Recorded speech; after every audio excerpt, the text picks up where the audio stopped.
আসসালামু আলাইকুম, শুভ সকাল। আজকে আরেকটি নতুন ভিডিওতে আপনাদেরকে স্বাগত। আশা করি আপনারা সকলেই ভালো আছেন। আলহামদুলিল্লাহ আমরাও বেশ ভালোই আছি। তো আজকে ভিডিওটা শুরু করলাম সকাল সকাল। এখন সকাল 1টা বাজে, মাত্র ঘুম থেকে উঠলাম। ঘুম থেকে উঠেই প্রথমে চলে আসছি কিচেনে। আগে কিচেনে বাসি কাজগুলো সারতে আসছি। তোমার টুর্জো কিন্তু এখনও ঘুমায়, এই জন্য প্রথমে উঠে আগে আমি রোজ কিচেনে চলে আসি। যেহেতু ঘুমিয়ে আছে, আগে কিচেনের কাজটা সেরে পরে অন্য কাজে যাব। তো কিচেনের মগগুলো ধোয়া শেষ। আমরা সবাই কিন্তু মগেই পানি খাই। আমাদের বাসার যার তারা আলাদা প্লেট, গিলাস, মগ যে যারটাই ধরে খাই। এক বাসায় আছে মানে প্লেট আছে, যে যার মতো ইচ্ছা মতো যে যেটা পারতেছে সেটা নিয়ে খাচ্ছে। আমাদের বাসা আবার এরকম না, যারটা তারই, যারটা সেই নিবে সেই খাবে, অন্যটা ধরবে না। তো অন্যদিনের মতো আজকের ভিডিওটাও আশা করি আপনাদের অনেক ভালো লাগবে। তো ভিডিওটা দেখার শেষে দয়া করে একটি লাইক দিয়েন। আর যদি ভিডিওটার কোনো অংশে একটু বেশি ভালো লেগে থাকে চাইলে সাবস্ক্রাইব করে আমার পরিবারের পাশে থাকতে পারেন।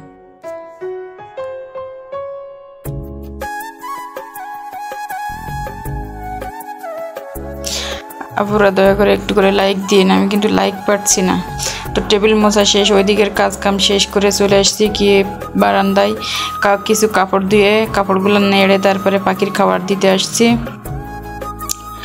আজকে কিন্তু ওয়েদারটা বৃষ্টি সকাল থেকে অনেক বৃষ্টি পড়ছে। এখন কিন্তু 1:30 বাজে, সকাল থেকে অনেক বৃষ্টি পড়ছে। এখন একটু হালকা হালকা রোদ, এই জন্য কিছু কাপড় দিয়ে বারান্দায় দিয়ে দিচ্ছি। আমার বারান্দায় আবার একটু বৃষ্টি পড়লে মানে পানি চলে আসে, বৃষ্টি পড়লেই পানি চলে আসে।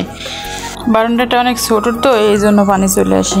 তো আমাদের বাসায় কিন্তু 3টাই বারান্দা, 3টাই ছোট একই সেম মাপের। তো আমি ওই সকালে বৃষ্টি পড়তেছিল, তো এই জন্য পাখিগুলো ঢেকে দিয়েছিলাম। পাখিগুলো আবার ওই খাবারের বাটিতে পানি পড়লে খাবারটাই নষ্ট হয়ে যায়, এই জন্য একটু ঢেকে দিয়েছিলাম, পানিটা যেন না আসে। এখন একটু উদলা করে দিয়েছি। 2টা পাতিল দেখতে পাচ্ছেন, পাতিল 2টা কিন্তু ভিতরে ছিল, ভিতর থেকে বাইরে বের করে দিয়েছি।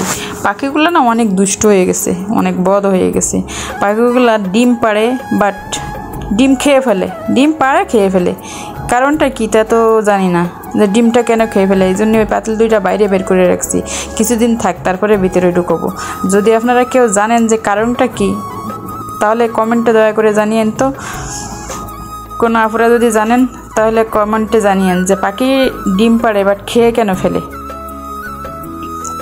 তো আমি সকাল থেকে অনেকটা সময় পার করে এর ভিতরে তুর্য উঠে গেছিলো, আর কিন্তু কাজ করতে পারিনি। দ্রুত টাইমে যতগুলো কাজ করছি কাজগুলো সেরে পরে তুর্যকে নিয়ে কতগুলো বাড়ি থেকে পুঁইশাক তরকারি পাঠিয়েছিল, পুঁইশাক, চিংড়ি মাছ তরকারিগুলো কেটে তো নিয়ে চলে আসছি। তুর্যকে ঘুম পাড়িয়ে দুপুরে গোসল করে ঘুম পাড়িয়ে রেখে চলে আসছি কিচেনে রান্না করার জন্য। তো পুঁইডাটা কীভাবে রান্না করি এটাই আপনাদের সাথে শেয়ার করব। পাতিলে পানি দিয়ে দিছে আগে পরিমাণ মতো, যতটুকু পানি দিলে সিদ্ধ হবে পুঁইশাক ডাটা, এই আর কি।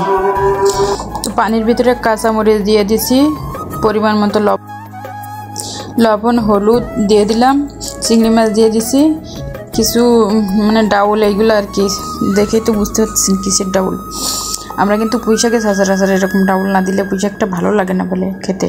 এই রান্নাটা কিন্তু আমি আমার শাশুড়ি মায়ের কাছ থেকে শিখছি।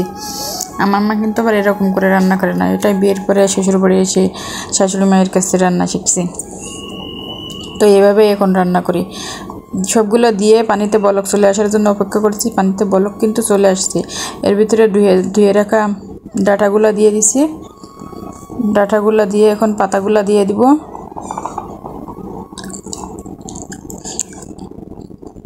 পাতাগুলো দিয়ে দিছি। এদিক থেকে কিন্তু এপাশে ভাত হইতাছে, এর ভিতরে এইগুলা ভাত হইতাছে। পুঁইশাকের পানি গরম হয়ে গেছে, ভাতও প্রায় হয়ে আসছে। ভাত হয়ে গেছে, এখন মাছটা ভাজতে দিয়ে দিব। এটা হচ্ছে কই মাছ, দেখেই বোঝা যাচ্ছে কই মাছ। তো মাছটা কিন্তু ঢাকা থেকে বাজার থেকে কিনে আনছে। আমরা কিন্তু সচরাচর ঢাকার মাছ খাই না, আমাদের গ্রামের বাড়ি থেকে মাছ নিয়ে আসে। তো অনেক দিন হয়ে গেল মাছ পুড়িয়ে গেছে। আমার অফিস আছে, তো আম্মা বাড়ি যায়, যে মাছ তরকারি এক বস্তা ভরে 2 কাঠি ভরে নিয়ে আসে, এর কষ্ট হয় না। তো মাছটা শেষ, বাড়ির মাছ আমাদের গ্রামে ঘের আছে, পুকুর আছে, মাছটা শেষ হয়ে গেছে, তো এই জন্য কিছু কই মাছ কিনে আনছে। ঢাকার মাছ খাই না, গন্ধ খাই। তো আমি এর ভিতরে মানে কাঁঠালের বিচি দিয়ে, ছোলা কাঁঠালের বিচিগুলো দিয়ে মাঝে মাঝে পুঁই শাকটা একটু নাড়তেছি। কাঁঠালের বিচিটা একটু ভাপ দিয়ে নিচ্ছি, একটু লবণ হলুদ দিয়ে একটু হাফ সেদ্ধ করে নিলে এটা তরকারির ভিতরে দিলে তাড়াতাড়ি সিদ্ধ হয়ে যাবে। তো আমি কিন্তু কাঁচামরিচ তরকারি বসানোর জন্য চলে আসছি। কাঁচামরিচ পেঁয়াজ রসুন একসঙ্গে দিয়েই বেটে নিচ্ছি শিলে পাটাই। বেটে এর ভিতরে লবণ হলুদ, পরিমাণ মতো লবণ হলুদ দিয়ে দিলাম, ধনিয়ার গুঁড়া জিরার গুঁড়া দিয়ে দিলাম, একসঙ্গে নেড়ে চেড়ে একটু আস্তে আস্তে করে নেড়ে চেড়ে কষিয়ে নেব। কাঁচামরিচের গন্ধটা যাতে না থাকে, কাঁচামরিচের গন্ধ মানে বেটে রান্না করলে কাঁচামরিচের কেমন যেন একটা গন্ধ লাগে, এই জন্য। তো সবাই কিন্তু সব কিছু পছন্দ করে না, কেউ মরিচ বেটে খেতে পছন্দ করে, কেউ মরিচ কেটে খেতে পছন্দ করে। আমাদের বাসায় মানে এক একজনের এক এক পছন্দ, এই জন্য আমি আবার মাঝে মাঝে পেরে উঠি না সবাই চাহিদা পূরণ করে। তো পেঁয়াজ মরিচটা কষিয়ে এর ভিতরে আলু আর কাঁকরোলটা দিয়ে কষিয়ে নিচ্ছি, নিয়ে পানি দিয়ে দিয়েছি। তারপরে কিন্তু কাঁঠালের বিচি দিব, মানে কাঁঠালের বিচি আগে থেকে একটু ভাপ দিয়ে রাখছি, তো এই জন্য একটু পরে দেব। তো মানে তরকারিটা হয়ে গেছে, কাঁঠালের বিচি দিয়ে দিচ্ছি, এখন মাছটা দিয়ে দিলাম। মাছ দিয়ে মাঝে মাঝে কিন্তু একটু করে আবার পুঁই শাকটাই নাড়া দিচ্ছি। এদিক দিয়ে এই তরকারিটা হয়ে গেছে, দেখেন ভাত হয়ে গেছে, মাছ ভাজছি, এই তরকারি হয়ে গেছে। তার ভিতরে কিন্তু পুঁই শাক এখনও হইতাছে, পুঁই শাক হইতাছে, তো হইতাছে পুঁই শাক। এর ভিতরে কিন্তু মানে একটা প্রথমে দেওয়ার পরে একটা বলক চলে আসলে তারপরে পেঁয়াজ রসুন কাঁচামরিচ দিয়ে দিছি। তরকারি কিন্তু হয়ে গেছে এদিক দিয়ে। তো আমি একটু করলা ভাজতেছি তিতি। তো করলাটা আগে কীভাবে ভাজি এটাও আপনাদের সাথে শেয়ার করতেছি, কারণ আমি কীভাবে ভাজি আপনারা কীভাবে ভাজেন। করলাটা আগে তেলে দিয়ে একটু নেড়ে চেড়ে ভেজে নিয়েছি, মানে হালকা হালকা ভাজার পরে তার ভিতরে পেঁয়াজ আর আলু দিয়ে দিচ্ছি, এর ভিতরে লবণ আর হলুদ, আর কিচ্ছু দিব না, এটাই কিন্তু শেষ। তো এটা সুন্দর মতো করে শুধু তেলে ভাজবো। তেলে ভাজার পরে করলাটা আগের থেকে ভেজে নেওয়ার পরে, ভেজে নেওয়ার কারণে কিন্তু তিতাটা কম লাগে। তো আমার রান্না করা শেষ, টেবিলে দিয়ে দিচ্ছি। দুপুরে খাওয়া দাওয়া শেষ করে কিন্তু বিকালে একটু ছাদে আসছি, কারণ সকালে কিছু পাপোশ দিয়ে রোদ্রে দিয়ে গেছিলাম ছাদে, পাপোশগুলো নেওয়ার জন্য আসছি। তো দেখলাম আকাশটা আজকে অনেক ভালো লাগতেছে আমার। ছাদে এসে একটা সিঁড়ি আছে বসার জন্য, বসছি, বসেই ছাদের দিকে আকাশের দিকে তাকিয়ে দেখে আকাশটা অনেক ভালো লাগতেছে, মনে হচ্ছে যেন রাতে বৃষ্টি নামবে। সকালে কিন্তু বৃষ্টি হয়েছে, তারপরেও এখন আকাশটা দেখে মনে হচ্ছে যেন রাতে বৃষ্টি নামবে। আজকের দিনটা, যেদিন বৃষ্টি হয় সেদিন না প্রচুর গরম পড়ে, আর যেদিন বৃষ্টি না হয় সেদিন অত গরম পড়ে না, কারণটা কি বুঝি না।